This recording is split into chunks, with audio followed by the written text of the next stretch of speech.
गणेशोत्सवाच्या पार्श्वभूमीवर ठाणे महापालिकेची खड्डे बुजविण्याची विशेष मोहीम।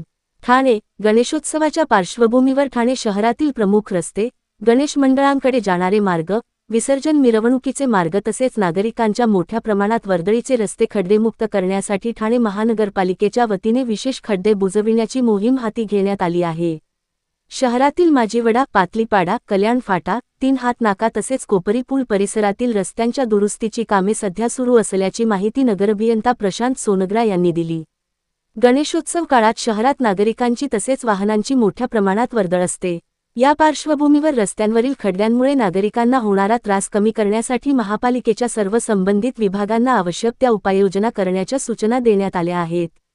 या मोहिमेत मुख्य रस्ते, अंतर्गत रस्ते, गणेश मंडळांकडे जाणारे मार्ग, विसर्जन मार्ग आणि वाहतुकीच्या दृष्टीने महत्त्वाच्या ठिकाणांवरील खड्ड्यांना प्राधान्याने बुजविण्यात येत आहे।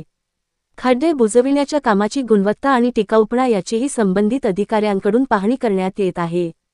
तसेच गणेशोत्सवाच्या कालावधीत नागरिकांना कोणत्याही प्रकारचा त्रास होऊ नये यासाठी रस्त्यांची नियमित पाहणी करून आढळणारे नवीन खड्डे तातडीने बुजविण्याच्या सूचना देण्यात आल्या आहेत। ठाणे महानगरपालिका नागरिकांना सुरक्षित, सुख आणि खड्डेमुक्त रस्ते उपलब्ध करून देण्यासाठी कटिबद्ध असून गणेशोत्सव शांततेत व सुरक्षित वातावरणात पार पडण्यासाठी सर्वतोपरी प्रयत्न करीत आहे। नागरिकांनी रस्त्यांवरील खड्डे किंवा रस्त्यांशी संबंधित समस्या निदर्शनास आल्यास त्या महापालिकेच्या संबंधित यंत्रणेकडे कळवाव्यात, असे आवाहन ठाणे महानगरपालिकेच्या वतीने करण्यात येत आहे। खड्डा निदर्शनास येताच 24 तासांत दुरुस्ती। महापालिका प्रशासनाकडून शहरातील रस्त्यांची नियमित पाहणी केली जात आहे। त्याचबरोबर नागरिकांकडून किंवा संबंधित यंत्रणेकडून खड्ड्याची माहिती मिळाल्यानंतर त्यावर तातडीने कार्यवाही करण्याचे नियोजन करण्यात आले आहे। एखाद्या ठिकाणी खड्डा पडल्याची माहिती मिळाल्यानंतर 24 तासांच्या आत तो बुजविण्याचे काम केले जात असल्याचे नगराभियंता प्रशांत सोनग्रा यांनी स्पष्ट केले।